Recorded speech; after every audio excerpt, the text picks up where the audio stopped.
Hello friends, welcome to the new episode of my channel. আমি অরিত্র। এখন এই ভিডিওর মধ্যে আমরা কিছু লেটেস্ট আপডেটস নিয়ে কথা বলবো এবং ব্যাড নিউজের ডে ওয়ান বক্স অফিস কালেকশনও বলবো আপনাদেরকে। তো সবচেয়ে প্রথম যে আপডেটটা রয়েছে সেটা হচ্ছে থালাপতি 68, মানে greatest of all time, goat বলে ছবিটাকে নিয়ে। তো এই ছবিটা ডিরেক্ট করছেন ভেঙ্কট প্রভু। অলরেডি একটা ফার্স্ট টিজার টাইপের আমরা দেখে ফেলেছি, যেটা বেশ ভালো ইমপ্রেসিভ ছিল। এবার কথা হচ্ছে এই ছবির মধ্যে মাল্টিপল ক্যামিওস থাকতে চলেছে। এর মাধ্যমে বিজয়কান্তকে নিয়ে আসা হচ্ছে, অনেক কিছু করা হচ্ছে আর কি। ভেঙ্কট প্রভু যেরকম আর কি গিমিক্স দিয়ে থাকেন নিজের ছবির মধ্যে। এবার রিসেন্ট এরকম একটা আপডেট উঠে আসছে যে এই ছবিতে ক্লাইম্যাক্সের দিকে নাকি অজিত কুমারেরও একটা ক্যামিও থাকতে চলেছে। ইয়েস, এবং এটা যদি সত্যি এটা মিলে যায় আর কি, এটা রিউমার লেভেলে এখন অব্দি আছে, বাজ আছে। অনেকগুলো তামিল মিডিয়া থেকে রিপোর্ট করা হচ্ছে, যদি সত্যি মিলে যায় ভেঙ্কট প্রভু যদি কোথাও, কারণ ভেঙ্কট প্রভু অজিত কুমারের সাথে খুব ভালো সম্পর্ক রয়েছে। তার 50th ফিল্ম মান কথা বলে ছবিটা ভেঙ্কট প্রভু ডিরেক্ট করেছিল এবং সেই ছবিটা কিন্তু বিশাল সাকসেসফুল হয়েছিল এবং ওটাতে অজিত কুমারকেও পুরো মানে ইন অ্যান্ড আউট ভিলেন হিসেবে প্রেজেন্ট করেছিল। তো দেখা যাক এখানে সে তাকে ক্যামিও করাতে পারে কিনা। জাস্ট যদি ভাবুন, ক্লাইম্যাক্সে এক স্ক্রিনের মধ্যে আমরা বিজয় এবং অজিতকে দেখতে পাই। তারা একসাথে বহু আগে কাজ করেছে, তখন তারা এই লেভেলে সুপারস্টার ছিল না আর কি, ইনিশিয়াল রাইজিং স্টার্স ছিল, তখন তারা একসাথে একটা ছবিতে কাজ করেছিল। বাট এখন তারা যে লেভেলে তাদের স্টারডাম, তারা যদি একসাথে একটা ছবিতে চলে আসে, জাস্ট ভাবুন কি হয়ে যাবে। Sky is the limit. তামিলনাড়ুতে ওই পার্টিকুলার সিনটা দেখার জন্যই দেখবেন 100 কোটি টাকা কালেকশন বেড়ে গেল আর কি। তো দেখা যায় এটা কি হয়। পরবর্তী আপডেট দুটো রয়েছে হচ্ছে আল্লু অর্জুনকে নিয়ে। তো পুষ্পা 2 থেকে কদিন আগে এরকম আপডেট রয়েছে যে পুষ্পা 2 নাকি পিছিয়ে যেতে পারে, আল্লু অর্জুন এবং সুকুমারের মধ্যে ঝামেলা হচ্ছে। এই আপডেটগুলো শেয়ার করেছিলাম, বাট বান্নি বিয়াস তিনি কনফার্ম করেছেন না, আল্লু অর্জুন এবং সুকুমারের মধ্যে কোনো ঝামেলা হয়নি, এগুলো পুরোপুরি রিউমার্স, তাদের মধ্যে কোনো প্রবলেম হয়নি। অ্যাকচুয়ালি ব্যাপার হয়েছে যে সুকুমার ফার্স্ট হাফে এডিটটা লক করছেন, তো তাই জন্য তিনি একটা ব্রেক নিয়েছেন ওই এডিট লকিং এর জন্য, এবং তাই জন্য আল্লু অর্জুন ঘুরতে গিয়েছিলেন। আবার 28 জুলাই থেকে শুটিং মানে রিজিউম হয়ে যাবে রামোজি ফিল্ম সিটিতে, এবং টোটাল 30 ডেজের শুট বাকি আছে। তার মধ্যে আল্লু অর্জুনের কাজ 15 to 17 ডেজের মতো আছে। মোস্টলি ক্লাইম্যাক্স পোর্শন এবং একটা আইটেম সং এটাই বাকি রয়েছে, বাকি সবকিছুই কমপ্লিট হয়ে গেছে এবং তারা আরামসে কমপ্লিট করে সেপ্টেম্বর মাসে প্যাচ ওয়ার্ক যেটা আছে সেটাকে কমপ্লিট করে ডিসেম্বরেই ছবি রিলিজ করবে, এটা তারা বলে দিয়েছে। এবার তাকে এটাও জিজ্ঞেস করা হয়েছিল যে আল্লু অর্জুনের পরবর্তী ছবি কি হতে চলেছে, মানে আল্লু যেহেতু অ্যাটলিস্ট নাম উঠে এসেছিল, নেলসনের নাম উঠে আসছে, এরকম নানান নাম যেহেতু উঠে এসেছে, তাকে জিজ্ঞেস করতে সে বলেছে যে এখনো অব্দি আমরাও জানি না যে কনফার্ম যে এর পরবর্তী ছবিতে আর কি হতে চলেছে, বাট এই মাসে শেষ অব্দি কনফার্ম হয়ে যাবে এটা। তিনি এটা বলেছেন যে ত্রিবিক্রমের ছবিটা হচ্ছে, এটা 100%।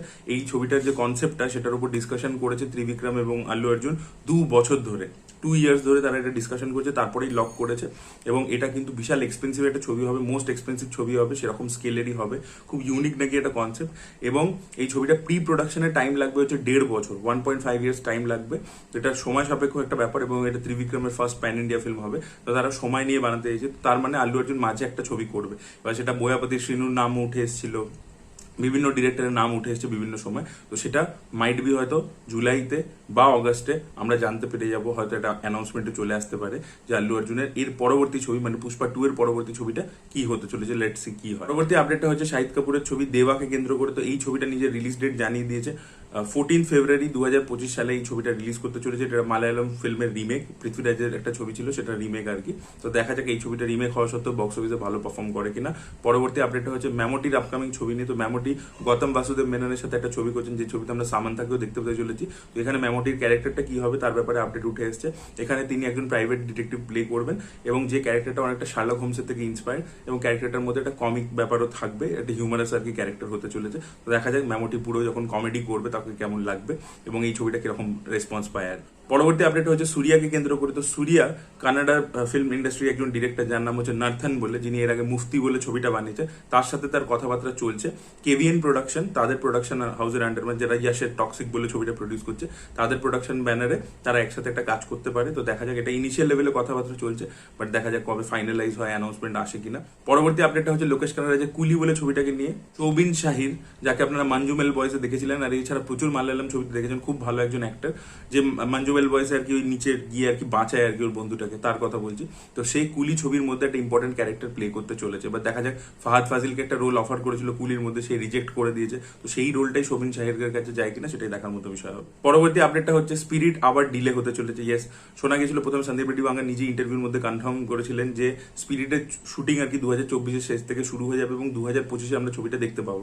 বাট স্পিরিটের যে প্রি প্রোডাকশনের কাজ সেটা ডিলে হচ্ছে, এবং তাই জন্য প্রভাস ঠিক করেছেন যে আগে স্পিরিটের আগে তিনি হানু রাঘবপুরীর যে ছবিটা ফজি বলে সেই ছবিটা শুটিং আগে শুরু করবেন।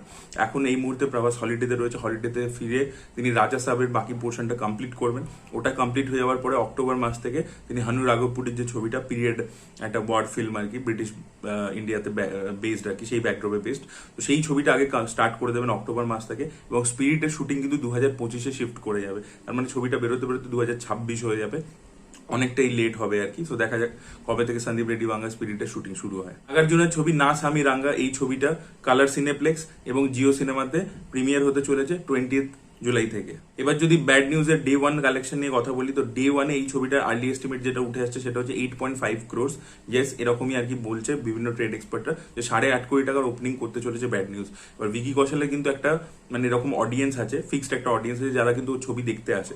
এটা কিন্তু আমরা শাম বাহাদুরের সময় বুঝতে পেরেছিলাম যে অ্যানিমালের মতো অত বড় একটা ছবি ছিল, তা সত্ত্বেও কিন্তু ওই ছবিটা একটা স্টেডি কালেকশন করে 50 কোটি টাকার উপরে কালেকশন করেছিল। কিন্তু আলটিমেটলি কালেকশনটা কোথায় গিয়ে পৌঁছে, আমার মনে হয় ছবিটা কোথাও গিয়ে একটা ওয়ার্ক করে যেতে পারে ইয়াং অডিয়েন্সের মধ্যে। আমি কালকে রিভিউর মধ্যেও তখন এটা মেনশন করেছিলাম। তো 8.5 কোটি টাকার ওপেনিং হয়েছে, দেখা যাক শনিবার কতটা জাম্প নেয়, রবিবার কতটা জাম্প নেয়, এবং আলটিমেটলি ফার্স্ট উইকের শেষে গিয়ে বোঝা যাবে আর কি ছবিটা স্টেডি কালেকশন কত করবে আর কি মানডে থেকে। তো দেখা যাক সেটা কোথায় গিয়ে পৌঁছে। তো এগুলো ছিল আপডেটস। আপনাদের কি বক্তব্য অবশ্যই কমেন্ট সেকশনে জানাবেন। এই ভিডিওটা ভালো লেগে থাকলে লাইক করুন, শেয়ার করুন, চ্যানেলকে সাবস্ক্রাইব করতে ভুলবেন না। Bye bye.